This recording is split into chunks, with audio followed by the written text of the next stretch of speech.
거룩한 성도로 부르심을 받은 하나님의 자녀들은 이전에 냄새나던 모든 옛사람의 구습, 그 모든 옛사람의 옷을 벗어버리고 그리스도로 옷 입는 새 사람을 덧입습니다.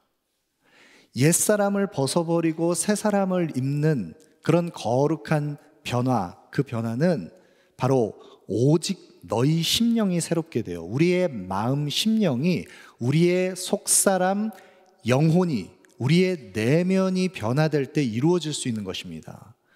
그런데 우리가 이렇게 변화된 심령으로 그리스도로 옷 입는 하나님의 사람들이 되기 위해서 우리의 심령의 변화라고 하는 것은 오직 예수 안에 있는 그 진리에 속한 의로 우리는 의롭다함을 얻고, 진리에 속한 거룩함으로 우리는 거룩함에 이르는 성화의 여정 속에 들어가는 것, 이 복음의 은혜를 우리가 함께 묵상했습니다. 여러분, 이제 사도 바울은 우리가 그 복음의 은혜 안에서 옛사람을 벗어버리고 새 사람을 입기 위해서 변화된 생활을 어떻게 우리가 삶 속에서 구체적으로 열매를 맺어갈 것인가, 성도는, 새 사람은 어떤 삶의 열매들을 맺어가는가, 그 구체적인 생활 규범들을 우리에게 말씀해 주고 있습니다. 굉장히 구체적인 이 항목들을 오늘 본문에는 7가지에 걸쳐서 이야기를 하는데, 이 7가지의 그리스도인의 생활 강령이라고 할 수 있는 이 생활 규범들, 우리가 이것을 같이 살펴봅니다. 여러분, 그런데 이 항목들이 7가지나 나열되어 있는 다양한 항목들이기 때문에 각각의 내용들을 우리가 다 살펴보는 것이 필요하지만, 이렇게 조금 난해하고 복잡한 본문을 마주하게 되면 여러분, 성경을 연구하고 또 묵상하실 때 복잡하게 나열되어 있는 그런 본문의 내용들을 범주화해서 큰 주제로 같이 묶어서 같이 살펴보면 굉장히 큰 유익이 있습니다. 그래서 오늘 본문을 저는 3가지의 큰 주제로 묶어서 함께 살펴보려고 하는데, 그 3가지의 큰 주제는, 먼저는 말입니다. 말이라고 하는 이 주제에 따라서 그리스도인의 생활 강령을 이야기하고 있습니다. 또 하나는 우리의 마음입니다. 마음이라고 하는 이 중요한 주제가 여기에 연결되어 있습니다. 그리고 또 마지막으로 용서, 그리스도의 은혜의 사랑의 용서, 그 용서라고 하는 주제, 말과 마음과 용서라고 하는 이 큰 주제를 가지고 우리가 오늘 본문을 함께 묵상합니다. 먼저 말에 관한 것을 살펴보시죠. 진리 안에서 새롭게 빚어져가는 거룩한 성도, 새 사람은 변화된 언어 생활을 합니다. 25절 말씀입니다. 그런즉 거짓을 버리고 각각 그 이웃과 더불어 참된 것을 말하라. 이는 우리가 서로 지체가 됨이라. 본문에서 사도 바울은 그리스도인이, 새 사람이 벗어버려야 할 옛사람과 또 새롭게 옷 입어야 할 새 사람의 그 변화된 그 인격, 그 본성을 이야기를 합니다. 우리가 벗어버려야 할 것은 무엇이고 입어야 할 것은 무엇인지를 말씀하는데, 먼저 우리가 벗어버려야 할 것은, 모든 성도는, 새 사람을 입은 거룩한 성도는 거짓을 버리라 말씀합니다. 거짓을 벗어버리고 참된 것을 말하라, 참된 것을 행하라. 우리의 언어 생활이 거짓에 속해 있지 않고 참된 것을 말하는 삶의 변화가 있어야 한다. 이것을 우리에게 도전합니다. 여러분, 여기에서 우리가 벗어버려야 할 거짓, 이 거짓이라고 하는 것은 모든 참된 것, 진리에 속한 것, 그 거룩한 하나님의 진리에 속한 것과 반대되는 모든 어그러지고 깨어진 악에 속한 그 거짓, 그 모든 악의 총체적인 것을 의미하는 것입니다. 여러분, 성도가 거짓을 벗어버리고 참된 것을 말해야 하는 그 이유는 우리의 신분이 변화되었기 때문입니다. 더 이상 우리는 거짓에 속한 사람들이 아닙니다.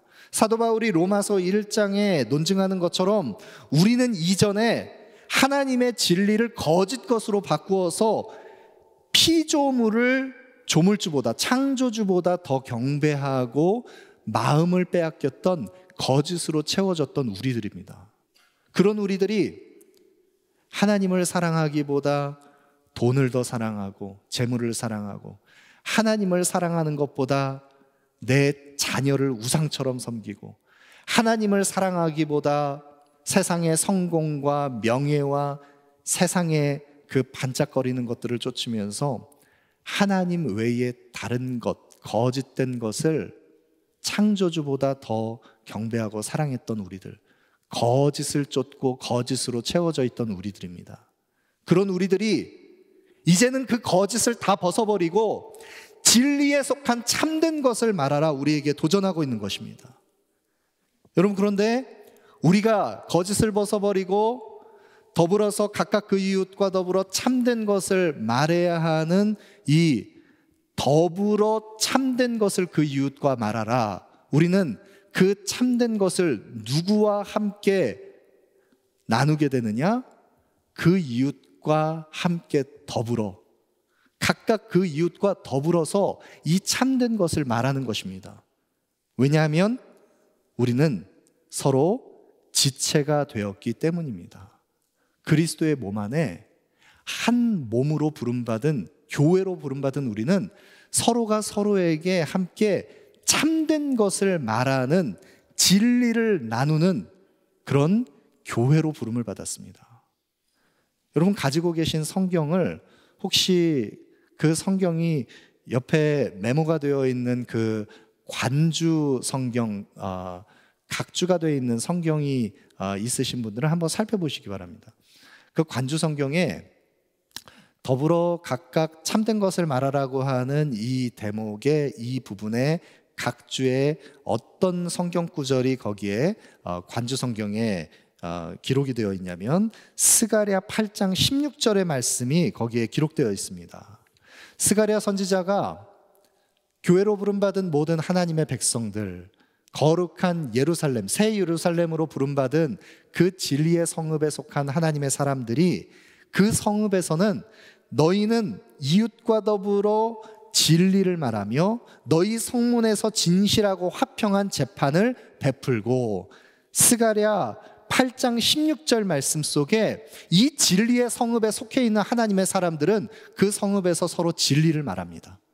서로 참된 것을 말하고 진리를 말하고, 그러면서 하나님께서 통치하시고 다스리시는 이 의의 나라, 거룩한 새 예루살렘, 이 교회를 상징하는 이 하나님의 나라, 언약 백성들은 그 속에서 하나님의 공의의 통치 안에서 진리를 말하고 진리를 증언합니다. 그렇기 때문에 화평의 왕이신 그리스도의 다스림을 받는 이 평화의 나라, 그 속의 모든 언약 백성들은 서로 참된 것을 말합니다. 진리를 말합니다.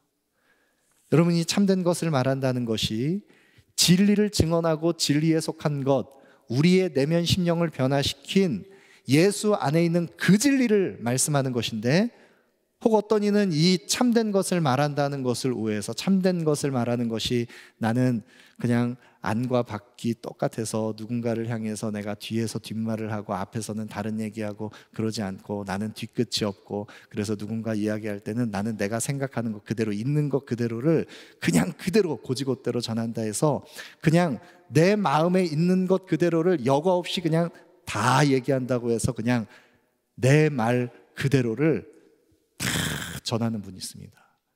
그리고 그런 분들이 지나간 자리에는 뒤에 막 다 쓰러져 있습니다. 피 흘리고 있고 막. 그런 참된 것이 아니라 교회 안에서 성도가 성도와 함께, 지체가 지체와 함께 증언하고 함께 고백하고 함께 말하는 것은 예수 그리스도의 그 진리를 함께 나누는 것입니다. 우리 공동체가 서로의 고백 속에, 우리 모든 몸된 지체들의 그 아름다운 언어 생활 속에 진리에 속한 참된 말이 서로에게 함께 전해지는 아름다운 그리스도께서 통치하시는 화평의 진리의 성읍이 되기를 소망합니다. 세 사람의 생활 규범인 변화된 말, 이것을 29절에도 거듭 강조하고 있습니다. 29절 말씀 보시죠.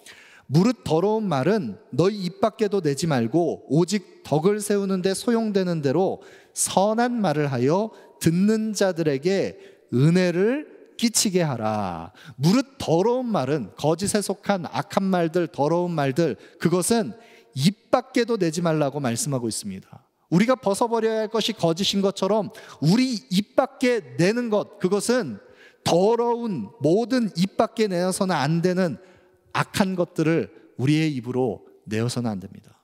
그리고 오직 덕을 세우는 데 소용이 되는 선한 말을 해서 듣는 사람으로 하여금 은혜를 끼치게 하라. 여러분, 이것이 성도의 변화된 새로운 삶의 규범입니다.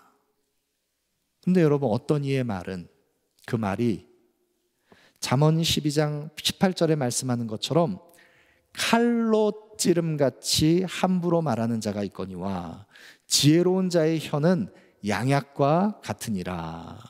누군가의 말은 날카롭게 날이 벼려 있는, 날이 서 있는 그 말처럼 누군가를 찌르는 말이 있습니다. 공격하는 말이 있습니다. 영혼을 상하게 하는 말이 있습니다. 그런데 그 또 다른 누군가의 말은 지혜로운 자의 그 입술의 혀의 고백, 그것이 영혼을 치유하고 회복시키는 양약과 같은 말이 있습니다. 여러분, 우리는 어떤 언어를 사용하고 있습니까? 그럼 말로 받은 상처라고 하는 것은 그 영혼의 마음에 깊이 그 날카로운 상처가 배어서 오랜 시간이 지나야 치유되는 것입니다. 여러분, 우리의 언어가 누군가를 향해서 칼로 찌르는 것 같은, 그래서 그렇게 함부로 말하는, 이 함부로 말하다는 것이 이 성경의 표현의 그 의미는 사려 깊지 않게 경솔하게 성급하게 말하는 것, 수군거리면서 말하는 것을 의미하는데, 그렇게 누군가를 향해서 함부로 찌르는 말을 하는 그런 우리가 아니라 우리의 언어가 지혜로운 자의 그 혀의 입술의 고백, 양약과 같이, 그 지혜는 어떤 지혜겠습니까? 지혜의 근본이신 예수 그리스도의 말씀 안에 서 있는 그 아름다운 언어로 영혼을 치유하는 양약과 같은 언어, 우리 모두가 사용할 수 있기를 소망합니다. 그러할 때 무릇 더러운 말은 우리의 입 밖에 내지도 말고 오직 덕을 세우는데 소용되는 대로 합당하게, 여기에서 덕을 세운다는 것은 어떤 것을 세우는 것, 건축하는 것을 의미합니다. 그러니까 여기서 덕을 세운다라고 할 때 그 덕세움은 그 은혜를 끼치게 하는 아름다운 말을 통해서 교회인 한 영혼, 성도 한 사람 한 사람, 그리고 교회를 세우는, 덕을 세우는 말을 하는 것, 그것이 바로 그리스도인의 언어 생활의 표준입니다. 여러분, 무언가를 말하기 전에 잠깐만 좀 멈춰 서십시오. 그리고 급하게 말을 내기 전에 내 이 말이 덕을 세우는 것인가 그렇지 않은가, 내 이 말이 영혼을 세우는 것인가 상하게 하는 것인가, 내 이 말을 통해서 그가 은혜를 받는가 그렇지 않은가, 그것을 다시 한번 점검하기를 바랍니다. 그리고 우리 모두가 그리스도의 몸인 교회를 세우는 그 아름다운 덕을 세우는 말을 듣는 이에게 은혜가 끼치도록 그렇게 소용되는 대로 가장 적합하게 때에 맞는, 알맞는 말을 우리 모두가 할 수 있기를 소망합니다. 그리스도인의 새 생활의 그 생활 규범, 새 사람을 덧입은 사람들의 변화된 삶의 또 다른 그런 아름다운 생활 규범, 두 번째는 마음입니다. 마음. 그 마음이 어떻게 연결되는지 우리 26절, 27절 말씀 같이 보시죠. 본문 26절, 27절입니다. 분을 내어도 죄를 짓지 말며 해가 지도록 분을 품지 말고 마귀에게 틈을 주지 말라. 여러분, 변화된 새 사람이 그 변화된 그리스도인의 삶의 모양으로 나타나야 하는 생활 규범, 그것은 마음과 연결되어 있습니다. 여러분, 우리의 마음속에 분이 일어나면 그 분을 제어하지 못하고 그 분을 끊임없이 계속해서 내 마음속에 계속해서 확장시키고 그 분을 품어서 계속해서 담아내고 있으면 결국은 그 분 때문에 죄를 짓게 됩니다. 그리고 그 분노로 인해서 마귀에게 죄 지을 기회를, 틈을 주게 됩니다. 마음이 균열돼서 거기에 마귀가 우리가 죄 지을 수 있는 틈을 열어놓게 되는 것입니다. 여러분, 그런데 우리가 한 가지 이해해야 하는 것은 이 분을 낸다고 하는 것, 이 분노라고 하는 감정 자체를, 여러분, 이것을 부정적으로만 생각해서는 안 됩니다. 이 분이라고 하는 것은, 이 분노는 성경에서 분을 내어도 죄를 짓지 말며 분노의 감정이 일어나는 것 자체를 성경이 부정하지 않습니다. 그런데 그것을 죄 지을 기회로 사용하지 말라라는 것입니다. 하나님의 형상대로 지음받은 우리들이 하나님의 거룩한 그 열정과 하나님의 그 자신의 영광과 하나님의 그 의를 위한 하나님의 그 열심, 그 하나님의 거룩한 분노가 하나님의 형상대로 지음받은 우리에게도 있습니다. 그 분노는 어떤 것에 대한 악의도 포함되지만 무언가 의로움을 향한 거룩한 정념, 그것도 바로 거룩한 분노에 해당됩니다. 여러분, 예수님께서 성전을 더럽히는, 장사하고 매매하는 그 장사판을 판을 엎었습니다. 그리고서 그 거룩한 분노로 성전을 정화하신 예수님께서 시편 69편 9절에 말씀하는 것처럼 주의 집을 위하는 열성이 나를 삼켰고 주를 비방하는 비방이 내게 미쳤나이다. 그 하나님의 말씀을 성취하는 사건을 이루셨습니다. 예수님께서 내 아버지의 집이 만민의 기도하는 집이 되어야 할 거룩한 성전이 장사하는, 매매하는 그런 장사판이 되었을 때 거룩한 분노로 하나님의 열심으로 그 거룩을 나타내셨습니다. 민수기 25장에 보면 비느하스가 시딤에서 행음하는 이스라엘 백성들, 그 이방 여인들과 간음하는 이스라엘의 그 패역한 모습을 보면서 창을 빼어들고 현장에서 땅에 박아 죽였습니다. 거룩한 분노가 있습니다. 여러분, 그런데 이와 같은 거룩한 분노가 아니라 우리 대부분 마음에서 느껴지는, 우리들이 경험하는 분노라고 하는 것은 대부분은 내 자존심이 상했을 때, 내 뜻이 꺾이고 내 뜻이 방해받았을 때, 그랬을 때, 내 인격이 무시당했다고 생각할 때, 그때 느껴지는 마음의 동요, 이것이 바로 분노입니다. 여러분, 이 분노의 감정 자체가 드는 것을 막을 수는 없습니다. 그것이 우리는 하나님의 형상대로 지음받은 존귀한 인격이기 때문에 우리의 인격이 상하게 되면 분이 일어날 수 있습니다. 그런데 그 분이 일어나는 그 감정을, 분을 품고 해가 지도록 계속 품는 것이죠. 그 분을 품고 그 분함을 가지고 그것을 고스란히 다 쏟아내어서 누군가를 향해서 해되게 죄를 짓는 것과는 구분해야 합니다. 여러분, 우리 모두가 분을 내어도 죄를 짓지 않는, 그래서 마귀에게 우리의 마음에 틈을 내어주지 않는, 우리의 마음을 거룩함에 지키는 우리 모두가 되기를 소망합니다. 여러분, 이 분노의 감정을 우리가 계속해서 품고 있으면, 오늘 이 말씀을 일부 예배 때 전하고 나서 제가 우리 성도님들과 함께 잠깐 교제하는 시간에 한 성도님께서, 목사님, 그러면 해가 지도록 분을 품지 말라라고 하는 것이 꼭 그렇게 문자적으로만 그렇게 우리가 적용해야 하는 것이겠습니까? 여러분, 그러면 이 노스 아메리카 위쪽 북반구에 가면 해가 한참 저녁 10시 막 지나서 막 이렇게 돼도 그러면 뭐 하루 종일 분을 품어도 되는 것입니까? 그런 것이 아니라 우리의 마음속에 정말 이 분을 품고 있는 이 감정을 계속해서 품어내면서 끊임없이 계속해서 이 분노를 증폭시키고 증오의 마음으로 바꾸어서 누군가를 향해서 쏟아내는 그 굳은 마음을 갖는 것, 그렇게 해서 죄를 짓는 것을 경계하라는 것을 의미하는 것이죠. 할 수만 있다면 바로 그 자리에서 우리의 그 분한 감정을 같이 풀어내는 것이 필요하죠.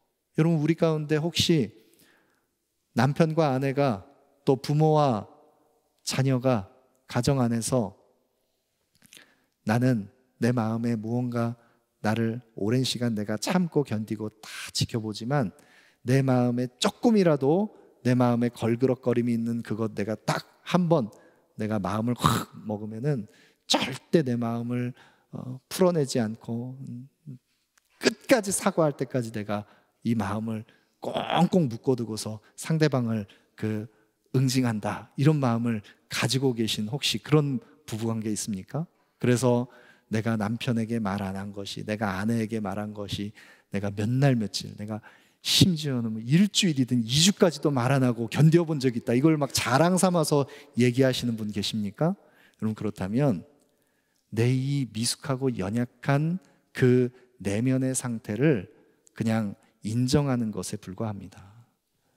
여러분, 누군가를 향해서 분한 감정이 있거나 그런 분노의 그 마음의 동요가 일어날 때 죄짓지 않도록 그 마음을 다 풀어내시기를 원합니다. 마귀에게 마음의 틈을 주지 않기를 원합니다. 분을 내는 것이 얼마나 파괴적인 것인가.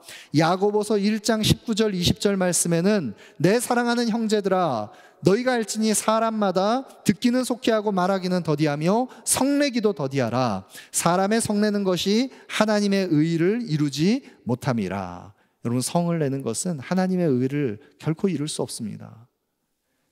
야고보 사도가 이 야고보서에서 이 말이라고 하는 혀의 권세가 얼마나 파괴적인지 마치 불의 전차와 같이 불타는 수레바퀴가 여기저기 굴러다녀서 다 태워버리는 것처럼 그런 말의 파괴력을 경고했습니다.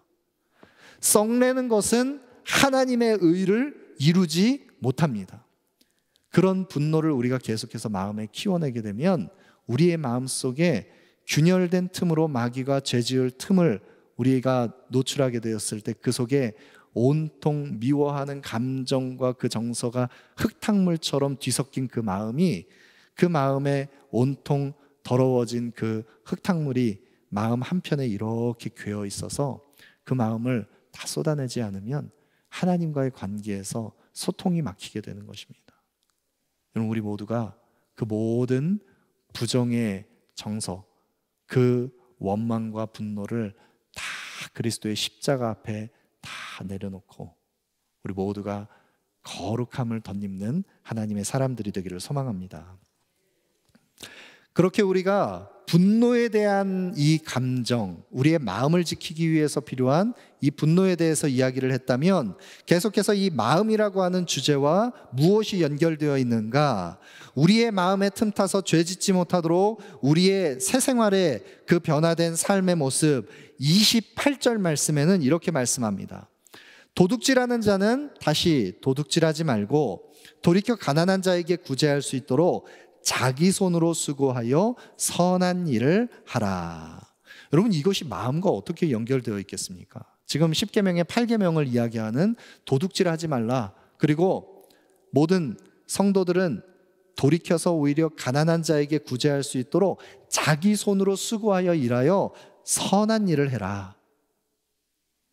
여러분, 우리가 표면적으로 이 10계명의 8계명을 범하는 것 같은 그런 드러나는 어떤 두드러진 누군가의 소유를 내가 탐해서 빼앗거나 횡령을 하거나 아니면 탈세를 하거나 이런 것들 두드러지게 우리가 그렇게 나타나지는 않을 수도 있습니다.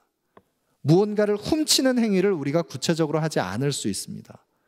그런데 우리는 얼마나 많은 부분에서 우리의 마음속에 은밀하게 하나님의 것을 탐하면서 그것을 내 것처럼 하나님의 것을 취하는 어리석은 마음을 가지고 있는 우리 인생들인지 다시 한번 우리 마음을 점검합니다.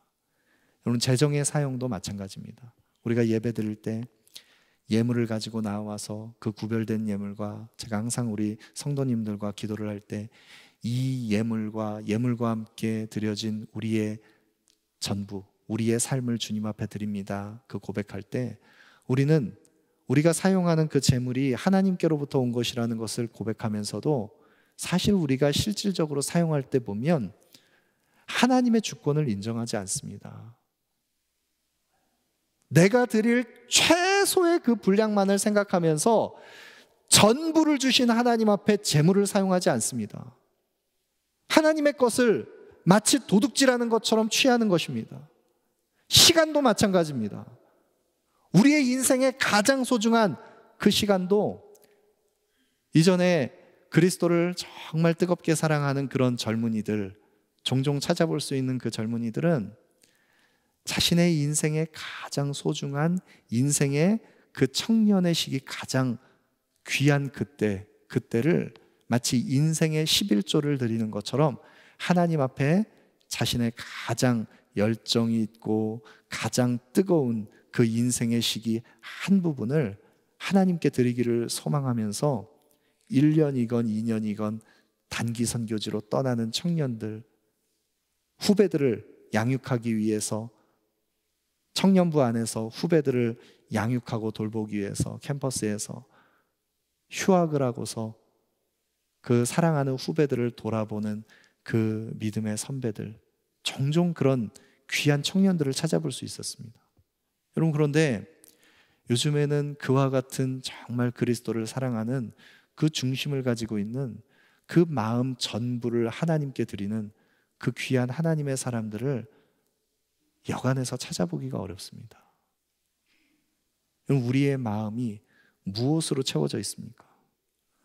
직장인들이 일터에서 자기의 일을 하면서 주어진 일터에서의 그 일을 성실하게 일하면서 그 일을 통해서 창출해내는 그 가치들, 그것이 단지 고용주의 눈을 피해서 고용주 앞에서만 눈가림을 하면서 잘하는 그런 정도가 아니라 이 일이 어떻게 소명으로 연결되는지를 고민하면서 지극히 작은 일 속에서도 죽게 하듯 하는 우리의 마음 전부를 내 삶의 현장에서 드리는 그런 하나님의 사람들을 찾아보기가 어렵습니다.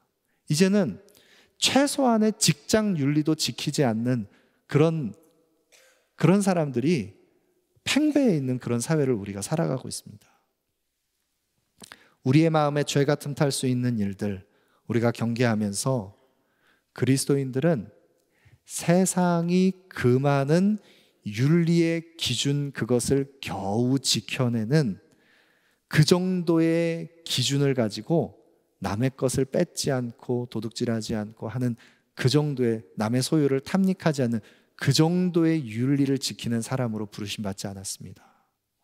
성도는 하나님의 기준, 거룩의 기준을 가지고 살아가는 우리 성도는 우리의 마음 중심에 우리의 전부이신 그리스도께 우리의 시간과 물질과 소유와 관계와 건강과 모든 자원들을 주님 앞에 성실하게 내어드림으로 그 주께 드린 그 수고하여 얻은 그 귀한 또 다른 소산을 가난한 자를 구제하고 더욱 수고해서 선한 일을 할 수 있도록 모든 선한 일을 행하기에 합당한 그런 언약 백성으로 부름받은 것, 그것이 바로 저와 여러분 우리들의 부르심인 것입니다.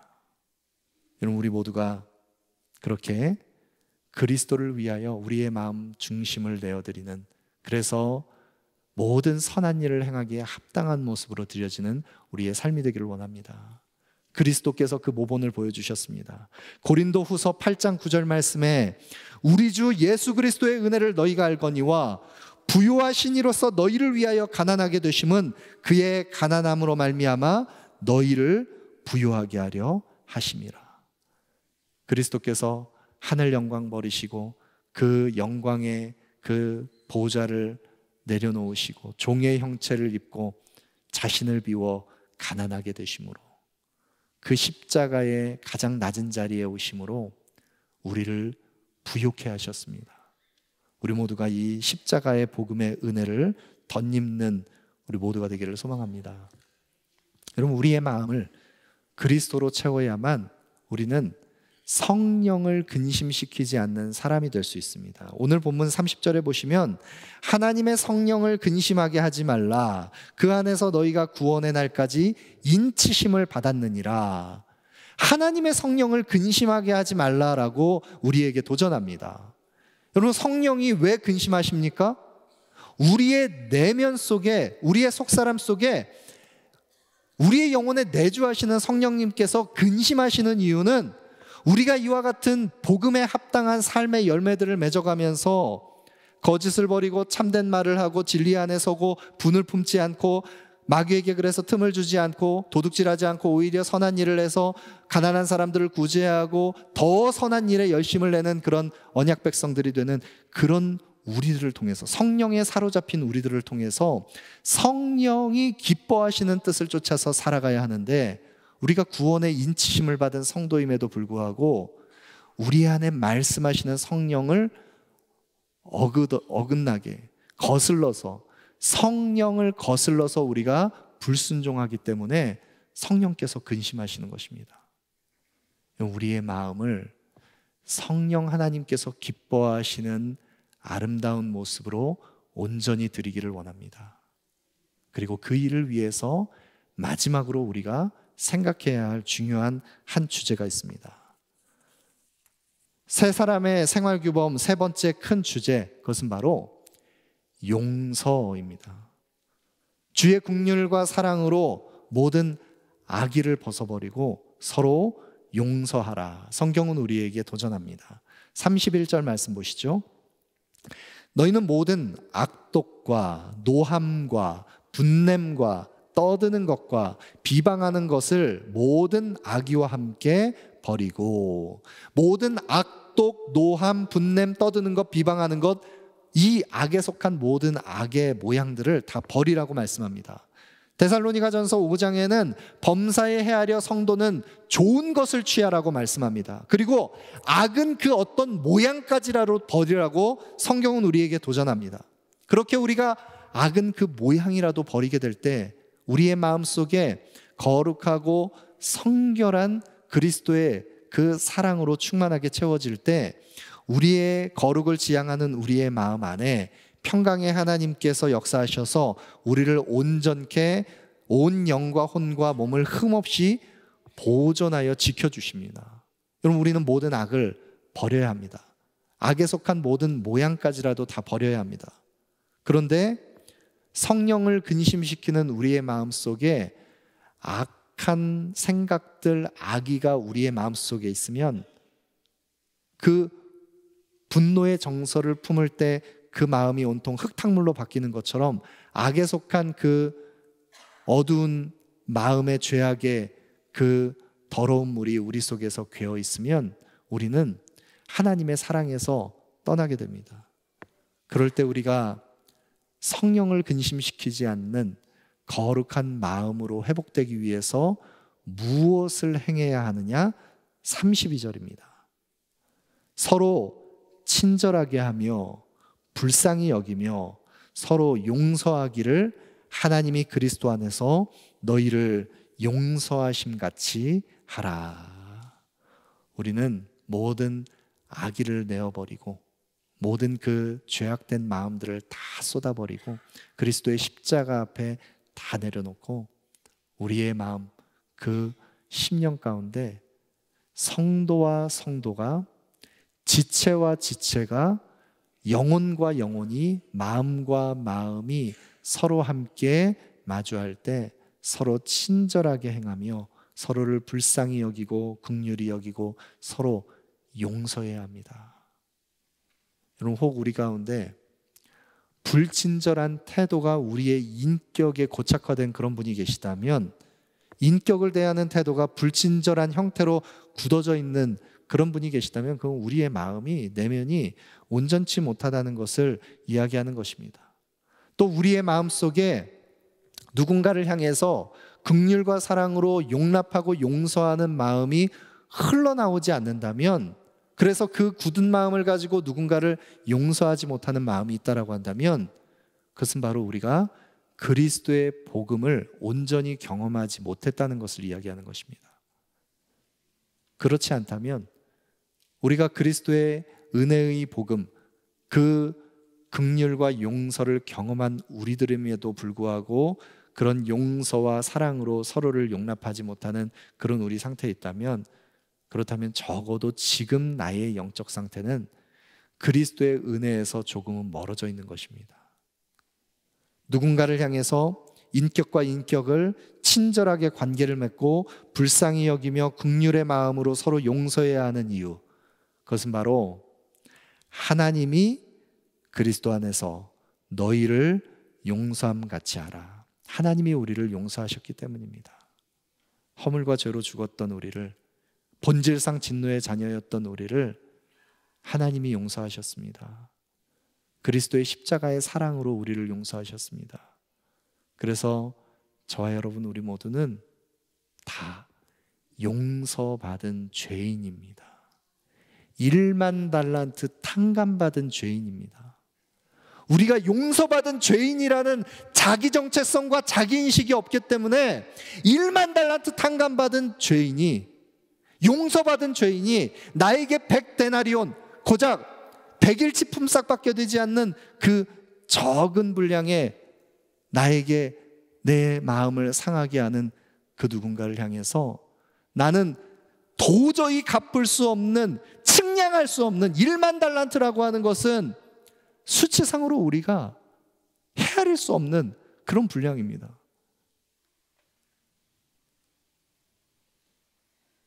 그런 1만 달란트 탕감받은 우리가 100데나리온 빚진 자를 옥줄에 매어서 그렇게 처벌하려고 하는 우리의 그 완고한 심령, 만약 우리가 그리스도의 사랑을 경험한 사람들이라면 우리는, 하나님의 용서하심을 입은 죄인인 우리는 누군가를 향해서 긍휼과 사랑으로 서로를 용납하고 용서하고 사랑해야 하는 것입니다. 여러분, 이것이 복음을 경험한 하나님의 사람들의 모습입니다. 새로운 생명을 얻은 세 사람의 삶의 모습 우리가 함께 살펴봤습니다. 여러분, 그리스도인의 삶의 이 윤리적인 기준, 이것은 이 윤리적인 표준을 제시하고서 이 기준을 따라서 우리가 행하게 되면 우리가 정결하게 어떤 거룩한 종교적인 표준을 이룰 수 있다라고 해서 제시한 것이 아닙니다. 여러분, 이 그리스도인의 생활 규범은 우리가 옛사람을 벗어버리고 새 사람을, 그리스도로 옷 입은 새 사람을 덧입은 우리들이 마음의 심령의 변화를 받아 맺어가는 아름다운 거룩한 인격의 열매인 것입니다. 여러분, 우리 모두가 내 안에 계신 예수 그리스도, 그리스도께서 나를 더욱 온전히 다스려 가시도록 우리의 마음 중심을 온전히 주께 드리기를 소망합니다. 그리고 이 일은 홀로 할 수 없습니다. 제가 이 성화라고 하는 중요한 주제를 여러분께 말씀드릴 때, 성화는 반드시 교회와 더불어 이루어진다고 말씀드렸죠. 교회 안에서 이루어지는 것입니다. 언약 공동체 안에서 이루어지는 것입니다. 인격과 인격이 철이철을 날카롭게 하듯이 함께 마주설 때 더불어 우리는 거룩하게 지으심을 받은 그리스도의 장성한 분량에 충만한 데까지 이를 수 있는 것입니다. 우리 모두가 그리스도의 형상을 회복해가는, 더불어 거룩하게 회복되는 하나님의 언약 백성으로 아름답게 지어져 가기를 소망합니다.